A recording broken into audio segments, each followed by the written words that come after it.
Salut, j'espère que vous allez très bien. Aujourd'hui, nous allons travailler un petit projet. Nous allons faire donc l'étude d'un mur de soutènement sur robot structural analysis. Voilà, donc, mais avant d'y aller, je vais premièrement vous montrer également l'extension qui peut vous aider de dimensionner donc le mur de soutènement. C'est ce que vous êtes en train de voir devant l'écran, c'est justement Expert. Voilà, Expert également vous donne la possibilité de pouvoir donc dimensionner les murs de soutènement. À ce niveau ici, ça c'est justement le général, donc vous avez la possibilité d'insérer les données ici. Si vous voulez par exemple dimensionner un mur de soutènement qui a un mur, donc avec un mur incliné, tel que vous êtes en train de voir ici, c'est juste question de cocher et puis vous allez définir directement l'angle et vous allez le faire sans problème. Mais par contre, si vous voulez que ça soit donc incliné des deux côtés, c'est-à-dire que le mur, y compris la semelle, voilà, c'est très simple aussi. C'est juste question de pouvoir corriger quelques paramètres ici et vous allez le faire sans problème. Alors ici, je peux d'abord entrer ici. Ce que vous êtes en train de voir ici, ça concerne justement donc le voile. Voilà, donc les éléments sont là. C'est juste question d'insérer vos données et puis vous allez dimensionner sans problème. Vraiment, c'est très simple et facile. Et de l'autre côté, ça concerne tout simplement donc la semelle. Voilà, donc vous avez la possibilité de dimensionner une semelle uniforme, telle que vous êtes en train de voir représentée ici, tout comme une semelle sous forme des empattements de gauche tout comme à droite. Voilà, et ainsi de suite. Donc c'est très simple. Voilà. Et de l'autre côté, vous avez aussi donc votre tablette. Voilà, donc c'est juste question d'insérer tout ce que vous voulez. Le paramètre concernant les sols, tout est là. Voilà, donc si je vais par exemple, ce que je vous ai montré dorénavant, ça concerne tout simplement la géométrie.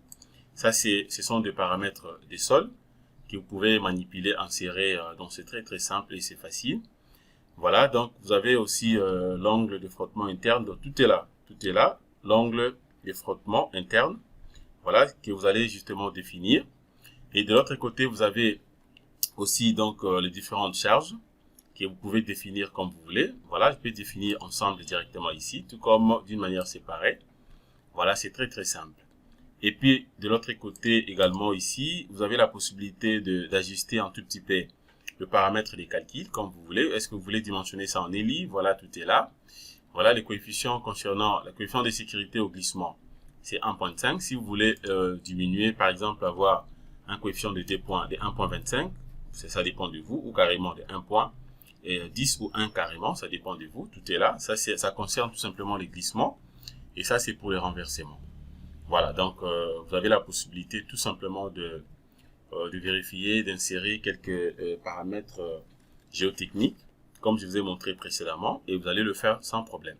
À ce qui concerne maintenant le ferraillage, c'est ce que vous êtes en train de voir ici.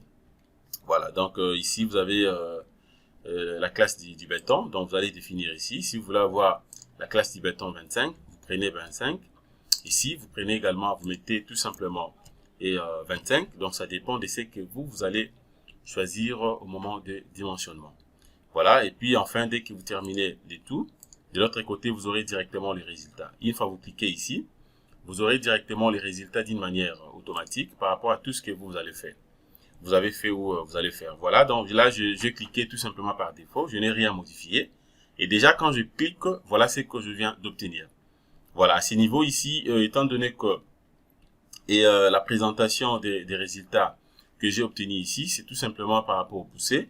Alors, si je viens ici pour essayer un peu de voir aussi les déplacements, voilà, je peux vérifier ça. Voilà, avec bien sûr les dimensions ou les données par défaut que j'avais trouvées ici. Voilà, donc c'est très simple. Donc vous avez la possibilité vraiment de faire tout facilement. Voilà, et puis enfin, de l'autre côté, vous avez directement donc le ferraillage. Voilà, une fois que je clique, de l'autre côté, vous allez obtenir aussi, bien sûr, donc le ferraillage. Voilà, donc vous pouvez vérifier le diagramme des contraintes données ici. Et la description également de tout ce qu'on a fait. Donc, tout est là. C'est juste question de descendre ici. Vous allez faire des vérifications comme vous voulez, en ELI, tout comme en LS. Voilà, tout est là. Voilà, donc c'est vraiment facile. Et ça, ce sont des barres, hein, les choix des barres utilisés par défaut. Vous pouvez soit les modifier, l'espacement, tout là. Voilà. Donc jusqu'à là, je n'ai rien modifié. C'était juste pour vous montrer que avec Expert également, il y a possibilité de dimensionner rapidement une mur de soutènement et sans problème, vraiment, en tout cas, vous allez le faire et très très bien. Voilà, donc je vais faire des formations ici ensemble avec vous. Nous allons dimensionner les différents types de murs d'essouitellement. Nous allons faire des murs d'essouitellement à parois droite. Nous allons faire également à parois inclinées, murs d'essouitellement à parois inclinées ainsi que la semelle inclinée. Donc nous allons vraiment essayer un peu de travailler sur ça, de manière à ce que vous puissiez comprendre en réalité comment ça fonctionne. Voilà, donc c'était juste une parenthèse que je vous ai montré ici. Voilà. Mais à ce qui nous concerne aujourd'hui maintenant, nous allons donc faire l'étude d'un mur d'essouitellement. Nous allons travailler directement sur le logiciel Robot Structural Analysis. Voilà, donc aujourd'hui, je ne travaille pas sur Expert, mais je vais le faire directement sur le logiciel Robot Structural Analysis pour vous montrer comment est-ce que vous pouvez également dimensionner les murs d'essouitellement là-bas. Bien sûr, ça sera un tout petit peu séparé. Donc, vous allez premièrement dimensionner faire d'abord l'étude de murs. Et puis, vous allez faire maintenant l'étude de la semelle. Donc, c'est-à-dire, même en termes de dimensionnement, vous allez dimensionner premièrement le mur que vous êtes en train de voir ici. Et après, vous allez maintenant dimensionner donc la semelle. Mais c'est très, très simple. Voilà, donc c'est ce que nous allons faire. Alors, maintenant, sans plus tarder, qu'est-ce que je fais? Je m'en vais directement ici. Voilà, là, je suis devant donc l'interface de travail, Robot Structural Analysis. Alors, qu'est-ce que je fais? Je viens d'abord ici. À ce niveau, je clique d'abord sur Nouveau projet. Voilà, et puis je prends conception d'un bâtiment. Je le fais ici. Voilà. Mais premièrement, je voulais également vous montrer un élément. Je rentre d'abord ici. Voilà. Mais déjà, ce qu'il faut savoir, en réalité, par définition, un mur d'essouitellement est par définition un mur, bien sûr, destiné tout simplement à contenir les terres, voilà, dans un espace réduit, afin de répondre à différents besoins humains. Voilà, donc pourquoi nous faisons le mur d'essouitellement? Nous le faisons beaucoup plus pour pallier les problèmes, c'est-à-dire que pour retenir les terres ou la terre, voilà, dans une surface donnée ou dans un terrain, de manière à ce que nous puissions répondre justement aux besoins humains. Voilà, donc c'est ça également les rôles d'un mur d'essouitellement. Voilà, donc complètement ce qu'il faut savoir à ce niveau, déjà les murs d'essouitellement est un tout petit peu différent avec un mur voile, tout simplement. Voilà, puisque ici, en réalité, comme je vous ai montré même ici, voilà, le mur d'essouitellement ici, donc les rôles que joue notre mur d'essouitlement ici, ce n'est que pour retenir la terre que vous êtes en train de voir de l'autre côté. Voilà, c'est pour retenir ça. Donc, tout ce que vous êtes en train de voir jusqu'à ce niveau ici, tout ça, donc, ce sont justement, je dirais, donc, c'est une poussée de terre. Voilà, maintenant, nous sommes obligés de placer un mur d'essouitellement ici, de manière à ce que nous puissions contenir, donc, cette poussée de terre ici. Voilà. Mais tandis qu'un mur voile, tout simplement, on peut parler d'un mur voile, tout simplement, par exemple, si vous voulez, par exemple, d'ailleurs, il y a même des murs de clôture. Vous pouvez peut-être vous retrouver devant un boss ou je ne sais pas, un monsieur qui a beaucoup d'argent qui t'oblige en général que non, moi je vais avoir des murs voiles comme murs de clôture. Donc ça sera des murs voiles en béton armé que vous allez donc réaliser. Il refuse d'avoir peut-être des murs donc en maçonnerie. Il refuse également d'avoir, je ne sais pas, des murs en bloc plein, maçonnerie à bloc plein, bloc 13 et autres. Mais il t'oblige de lui faire des murs voiles en béton armé. Voilà, donc c'est-à-dire que là, ça sera toujours un tout petit peu différent avec le mur d'essouitellement, puisque là, en réalité, le mur là ne soutient rien. Ne soutient rien. Donc c'est justement un mur voile que vous allez donc peut-être réaliser de manière à ce que vous puissiez peut-être renforcer la sécurité, surtout beaucoup plus si vous voulez réaliser ça peut-être pour un monsieur ou je ne sais pas pour un client et qui évite peut-être il peut être politicien ou autre. Bon, ça dépend. Donc voilà un peu. Vous pouvez également le faire sans problème. Alors, comment maintenant vous pouvez différencier le dé sur Robot Structural Analysis? Par exemple, le mur voile, tout simplement, et aussi le mur d'essouitellement. Puisque en réalité, ça également, c'est un mur voile, puisque ça sera armé. C'est un mur voile qui sera bien sûr armé. Mais la différence, c'est que ici, maintenant, c'est un mur voile qui soutient justement la terre. Donc, c'est un mur d'essouitellement. Ça joue directement un rôle d'un mur d'essouitellement. Voilà, je crois que je me fais très très bien comprendre. Voilà. Alors, qu'est-ce que je fais maintenant? Si je voulais, par exemple, dimensionner tout simplement un mur d'essouitellement, et tout simplement, par exemple, un mur voile, voilà ce que je pouvais faire ici à partir de Robot Structural Analysis. Je pouvais soit venir ici, je prends Nouveau projet, je peux prendre directement, par exemple, Conception des armatures d'éléments béton armé, je clique là-dessus, voilà, et puis je viens ici, à ce niveau, je prends Et je peux prendre quoi ici? Voilà, donc je prends d'abord, attention, je vais vérifier un truc. Voilà, donc je prends d'abord nouveau voile. Voilà, je prends nouveau voile. Voilà, donc c'est ça. À ce niveau ici, maintenant, je pouvais dimensionner, ça c'est le mire voile. Le mire voile est là. Donc je peux dimensionner directement le mire voile ici, puisque je suppose que c'est un mire qui ne va pas soutenir donc la terre. Donc je fais le dimensionnement normalement. C'est un mire bien sûr qui sera armé. Et vous savez déjà, donc si vous vérifiez dans notre chaîne, vous allez voir qu'on a dimensionné déjà, je crois, plusieurs mires et mire voile. Vous allez voir comment est-ce que nous avons fait. Donc c'est très très bien. Voilà. Mais par contre, par rapport à ces projets, étant donné que c'est un mire de soutènement, c'est-à-dire qu'est-ce que je fais? Je le fais pas ici, puisque je dois premièrement définir d'abord donc tout ce que la terre, c'est-à-dire quoi, la stratification des sols, c'est que ce mire de soutènement va soutenir, donc va résister contre quoi? Contre une poussée des terres, bien sûr. Donc ce sont des éléments que je dois premièrement insérer. Alors je vais le faire où c'est? Je viens d'abord ici, je rentre, je prends toujours nouveau projet, et je prends maintenant cette fois-ci conception d'un bâtiment. Voilà, j'anime, et je suis là. Voilà. Alors, maintenant, qu'est-ce que je fais? La grande question que nous allons, c'est que nous allons répondre ici comme question. Donc, est que nous voulons premièrement savoir comment calculer le ferraillage d'un mire de soutènement. Voilà, puisque nous le savons très bien qu'un mire de soutènement peut être aussi, on peut faire un mire de soutènement en maçonnerie. On peut faire en maçonnerie par exemple avec des blocs pleins, tout comme on peut le faire aussi avec tout simplement et en maçonnerie par exemple en moellon. Voilà, mais ce que nous allons faire ici, donc ça sera bien sûr ferraillé ou armé. Voilà. Je prends d'abord les lignes de construction ici. Alors, suivant la direction des X ici, je vais répéter une fois.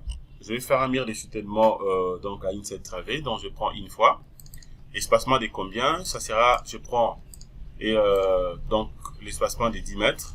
J'ajoute. Voilà, je viens d'ajouter. Maintenant, je clique. Je prends maintenant suivant la direction des Y. Voilà, suivant la direction des Y, maintenant qu'est-ce que je fais? Et je vérifie d'abord comment est-ce que je vais le faire. Donc je vais ajouter nombre de mire, une longueur de combien? Bon, déjà fait de 9. Voilà, donc suivant Y, je n'ai pas besoin d'avoir des valeurs, des éléments. Donc je fais ça comme ça, 0, espacement 1. Et puis j'ajoute également. Bon, ça je peux mettre ça même AB1, ça pose aucun problème. Et puis je prends maintenant donc suivant la direction de Z en hauteur. En hauteur, maintenant, qu'est-ce que je fais ici? À ce niveau, également, je peux aussi définir ça directement ici. Tout comme je peux ajouter ça à partir de, donc, des étages, hein. Je peux ajouter ça à partir des étages. Donc, ça dépend de la manière dont moi je vais insérer mes lignes de construction. Alors, à ce niveau, maintenant, qu'est-ce que je fais ici? Bon, je laisse d'abord comme ça et puis j'applique. Et je ferme. Voilà ce que je viens d'obtenir. Alors, maintenant, je peux insérer les coordonnées de Z, soit de l'autre côté. Je viens ici, bon, je prends d'abord et étage. À ce niveau, maintenant, qu'est-ce que je fais? Le niveau 0, 0 ici, bon, je peux le laisser par défaut. Je supprime d'abord les tout et je clique ici. Voilà. Alors, je définis d'abord le niveau 0, 0 ici. Je vais ajouter une fois. J'ajoute d'abord une fois. Espacement, je prends de combien? Je prends l'espacement de combien ici? Bon, je vais travailler avec une hauteur de combien? Je prends, si je prenais par exemple, je peux prendre une hauteur de combien ici? Voilà, 3. Bon, je prends une hauteur de 6 mètres. De 6 mètres. Je clique OK. C'est bon. Et puis j'ajoute. J'ajoute, voilà. Et de l'autre côté, je peux soit les nommer si je veux. Bon, avant de les nommer, j'applique d'abord. Je vais essayer un peu de voir ce que je viens d'obtenir. Je m'en vais d'abord sur Vie pour essayer un peu de vérifier. Voilà. Donc là, c'est bon. Voilà, donc c'est bon. Donc, je peux maintenant rentrer ici. Alors, si je vais peut-être nommer ce que je insérer, je peux double-cliquer premièrement ici. Bon, je mets seulement hauteur. Je mets hauteur 6 mètres. Voilà, je mets hauteur 6 mètres. 6 mètres, c'est tout. Je confirme. La nomenclature, oui, j'accepte. Et je ferme. Voilà ce que je viens d'obtenir jusque là. Donc ici, je suis en plan. Voilà. Alors maintenant, étant donné que j'ai déjà donc inséré mes éléments, qu'est-ce que je fais maintenant ici? Je peux maintenant commencer la modélisation sans problème. Je viens ici, je prends d'abord voile. Voilà, donc je mets ça d'abord à côté ici. Je vais créer premièrement l'épaisseur et des voiles. Donc je vais définir ça à partir d'ici, l'épaisseur. Je clique. Alors à ces côtés, maintenant, qu'est-ce que je fais? Je vais avoir une épaisseur de combien? Je travaille avec une épaisseur de 80 cm. Voilà, donc je prends une épaisseur de 80 cm. Oui, 80, oui, je prends 80 cm. Voilà, le matériau ici, je vais travailler avec quel matériau? Je prends matériau toujours béton 25, c'est ce que je vais avoir. Alors, maintenant ici, concernant les noms, ça dépend. Je clique tout simplement mur de soutènement. Mur de soutènement. Soutènement, des points. Bon, mur de soutènement, je mets épais 80 cm. Épaisseur 80 cm. Voilà, donc c'est bon. Alors la couleur, je peux laisser comme ça par défaut. Comme ça, je pourrais modifier si je vais. Mais dorénavant, je laisse ça comme ça par défaut. Et puis, c'est tout. Voilà, et je peux que ajouter. J'ajoute. Ça apparaît déjà de l'autre côté et puis je peux fermer. Alors, je viens directement ici cliquer. Premier point ici, deuxième point de l'autre côté. Je vais mal cliquer. Bon, je ferme d'abord. Je veux rentrer encore sur voile. Voilà, tout est là. Voilà, donc c'est bon. Je peux maintenant cliquer ici et de l'autre côté. Voilà, le mur voile est là. Là, maintenant, je peux fermer. Alors, je peux vérifier ça. Je m'en vais d'abord en 3D pour essayer un peu de voir. Oh là là, j'ai inséré ça à des reprises. Donc ça, je dois supprimer, puis je fais delete. La hauteur était de combien? Voilà, il y a une petite erreur ici qu'on doit corriger rapidement. Voilà ce que je vais faire ici. Je supprime encore ça. Bon, je vais d'abord enlever les tout. Hein. J'enlève d'abord les tout. Delete. Je rentre sur projection et je refais l'opération. Je refais l'opération. Je prends toujours voile. Voilà. Alors, ce qu'il faut faire ici maintenant, étant donné que la hauteur de notre mur de soutènement est de 6 mètres, je vais d'abord commencer à corriger ici. Donc, je mets 6 mètres. Voilà, je clique au niveau de l'origine.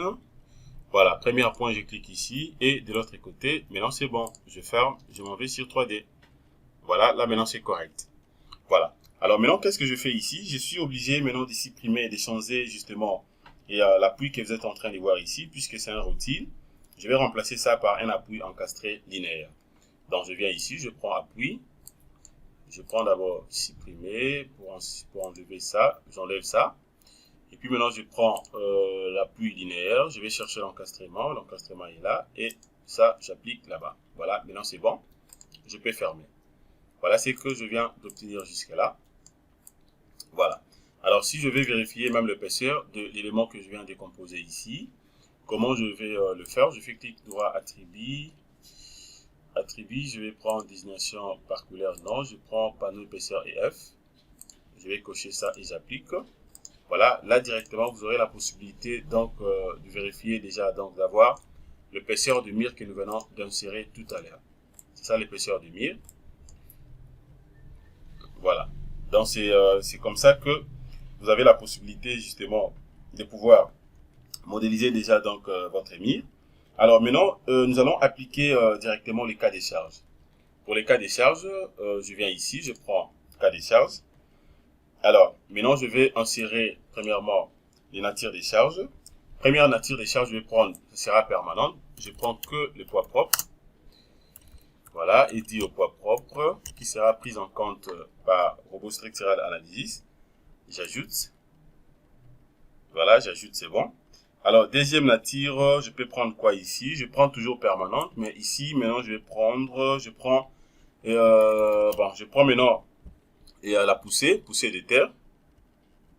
Voilà, donc je prends poussée de terre. Qu'est-ce que j'ai écrit ici? Voilà, c'est correct. Poussée de terre. Voilà, poussée de terre. Ça aussi, je peux ajouter. C'est toujours une charge permanente. C'est une charge permanente. J'applique. Voilà, j'applique. Et à part ça aussi, vous avez la possibilité d'ajouter d'autres types de chargements. Ça dépend du concepteur, de la manière dont vous êtes en train de faire les projets. Mais par rapport à ce que nous sommes en train de faire ici, bon, on peut insérer que le 2. Et puis je ferme. Voilà, une fois fermé maintenant. Alors, je vais maintenant soit définir directement les charges que je viens d'insérer. Je viens d'abord ici, je prends première charge, justement les poids propres. Alors déjà, ce qu'il faut savoir ici, une fois que vous prenez aussi ici les poids propres, alors les poids propres est déjà pris en compte par robot d'une manière automatique. Alors vous avez la possibilité de vérifier ça. Pour vérifier ça et confirmer ça, il y a plusieurs méthodologies. Présentement, je vous montre deux qui peuvent vous aider de manière à ce que vous puissiez donc vérifier les poids propres si c'est déjà pris en compte par robot. Voilà, premièrement, vous pouvez venir ici sur chargement. Je prends tableau de chargement. Voilà, tableau de chargement. Déjà, vous allez voir que déjà c'est pris en compte, donc c'est bon. Voilà, déjà c'est bon. Voilà, la deuxième méthode, je peux également venir ici. Je viens sur définir charge, je clique. Je m'en vais de l'autre côté sur poids et masse.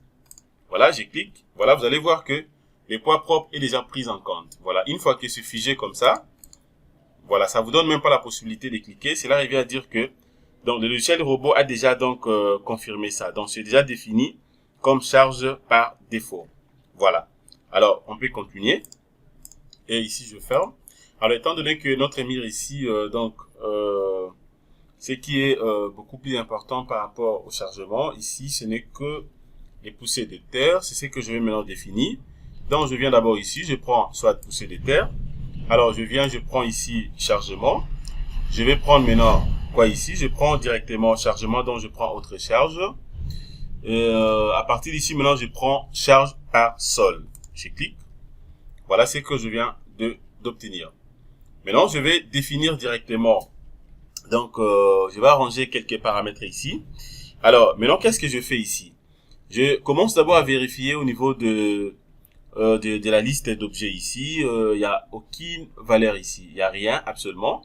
Mais aussitôt que je clique, dès que je fais ça et que je clique sur les projets, vous allez voir que directement le numéro donc des murs de soutènement apparaît directement de l'autre côté.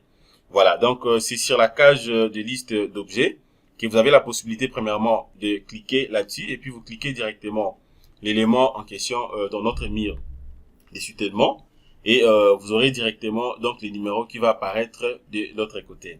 Voilà. Alors maintenant, qu'est-ce que je fais au niveau maintenant de la direction d'application et donc de la charge ici, je peux prendre par défaut quoi? Est-ce que vous voulez avoir donc la direction, vous voulez que votre direction soit conforme au système local de surface ou vous voulez que ça soit opposé au système local de surface?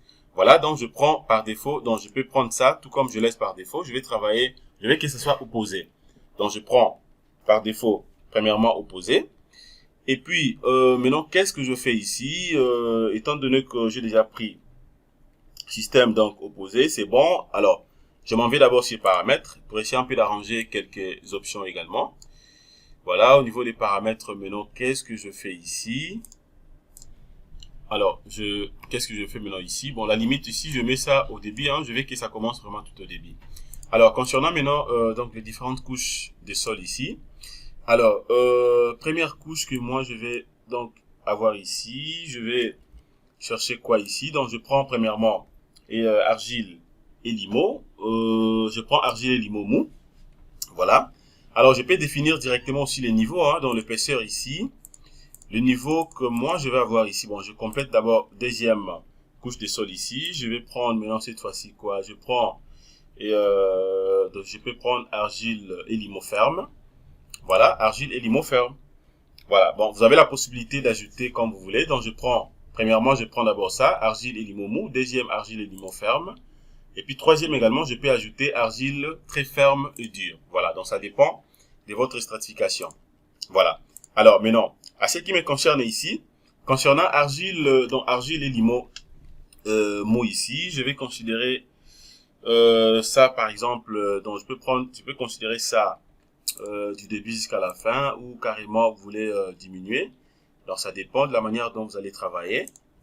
Alors argile et limomo ici, bon je vais considérer ça, je prends ça tout au long de notre hauteur de 6 mètres. Voilà, et de l'autre côté ça je prends ça même à 1 mètre. Ici je prends même à 2 mètres. Voilà, donc je fais ça comme ça. Bon oui, déjà c'est bon. Bon, l'autre je peux prendre, je prends que ça à 2 mètres. Je prends ça comme ça, voilà. Bon, je laisse ça comme ça, c'est bon. Alors, maintenant, qu'est-ce que je fais ici? Et après ça, maintenant, vous avez la possibilité de vérifier également d'autres éléments. Par exemple, ici, la distance à un autre objet ici, je laisse par défaut 0, 0. Voilà, et puis niveau de la nappe phréatique, est-ce qu'il y a présence de l'eau ici? S'il y a présence de l'eau, c'est juste question de définir ici. Voilà, c'est juste question de définir ici la profondeur de l'eau. S'il n'y en a pas, comme dans mon cas, je peux considérer qu'il n'y en a pas, donc je mets ça 0, donc j'enlève les tout. Donc ceci est à utiliser seulement quand il y a présence de l'eau. Voilà, pour notre cas ici, je mets rien, donc je suppose qu'il n'y a pas présence de l'eau. Voilà, déjà ici c'est bon. Alors maintenant, qu'est-ce que je fais? Je viens au niveau de chargement, donc au niveau des charges. Voilà, observez. Ce que vous êtes en train de voir ici maintenant, c'est la configuration que je vous avais montré ici au niveau de l'expert. Voilà, donc c'est la même configuration ici. Observez bien. Voilà ici, c'est que vous êtes en train de voir ici.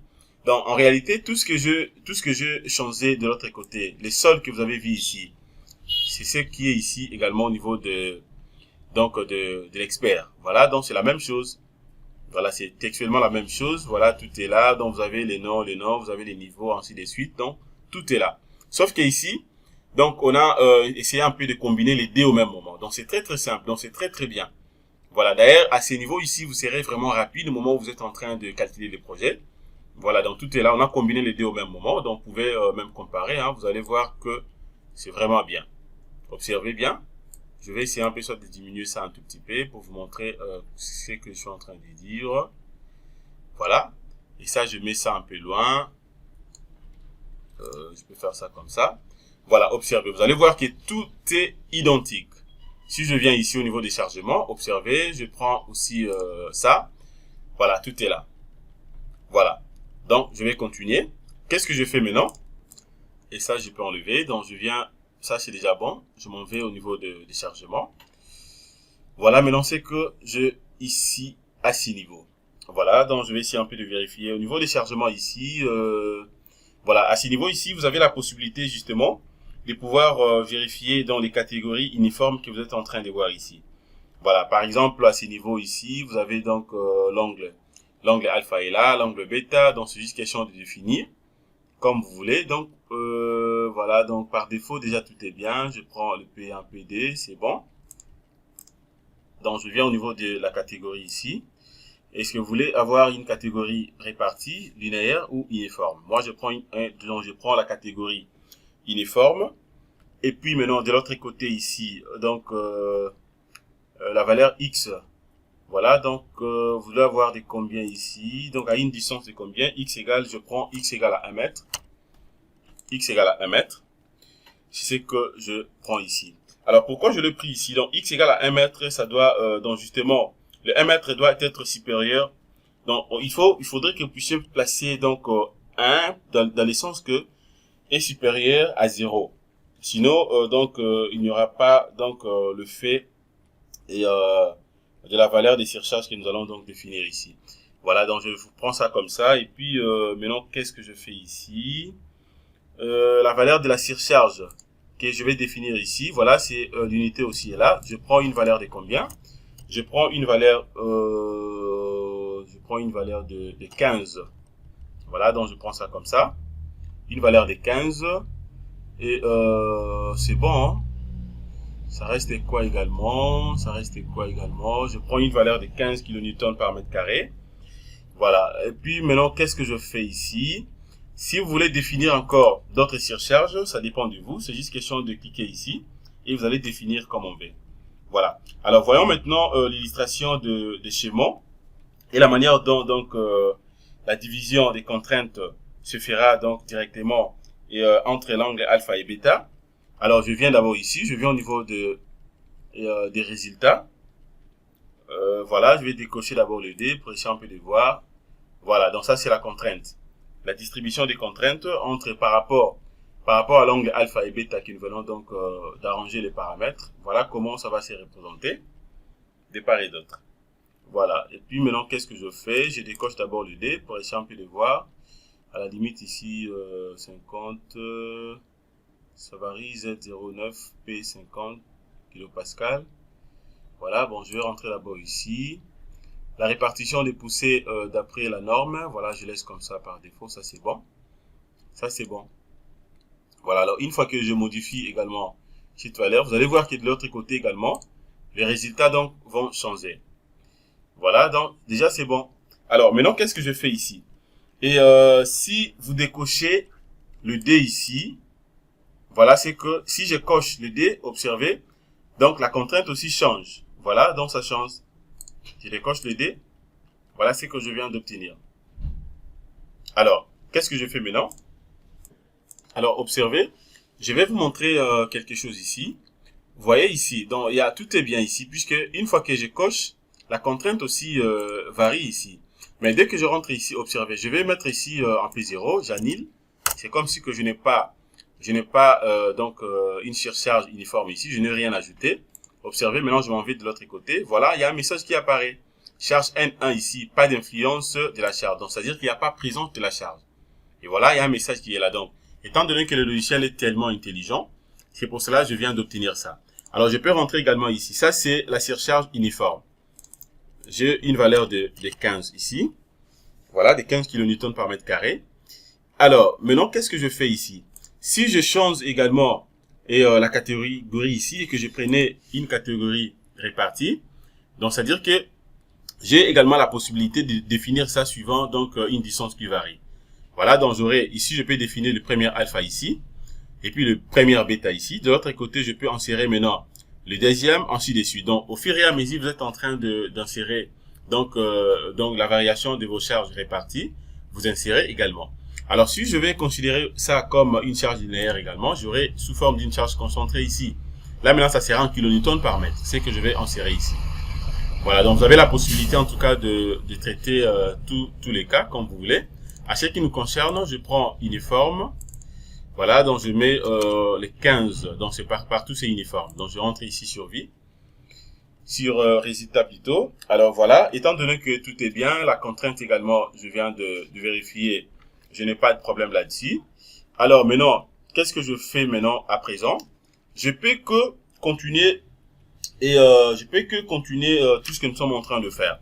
Alors, le diagramme de répartition des contraintes ici aura également un changement. A changé pourquoi? Puisque je viens de décocher en fait ce qui était coché ici. Une fois que vous décochez ici, vous allez voir que la facteur, votre facteur d'angle aussi alpha et bêta va aussi changer. Voilà. Et je décoche également. Voilà ce que je viens d'obtenir. Alors, je coche maintenant les tout et je viens ici, directement j'applique. Aussitôt appliqué, de l'autre côté, maintenant, je viens d'obtenir donc tous les éléments. Alors, qu'est-ce que je fais? Ici également, je peux confirmer directement. J'applique aussi ici. Dès que j'applique, je peux fermer maintenant. Je ferme. Alors, pour voir ça très très bien, je peux venir ici. Je clique comme ça. Voilà les poussées que je viens d'appliquer à ces niveaux. Voilà ce que je viens d'appliquer à ces niveaux. Voilà. Donc, c'est ça. Alors, maintenant, qu'est-ce que je fais ici? Je peux continuer donc le projet. Je peux maintenant faire quoi maintenant ici? Je peux soit vérifier d'abord, je vais essayer un peu de cacher d'abord l'épaisseur de mire pour essayer un peu de voir ça très très bien. Je décoche d'abord, j'applique, voilà, donc c'est bien. Voilà, partout là c'est bien. Je peux cliquer ici. Voilà. Voilà, donc c'est beau à voir. Alors, je crois que concernant cette partie, on arrête ici. Nous allons continuer donc la deuxième partie. Merci de votre disponibilité. Passez une excellente journée. Au revoir.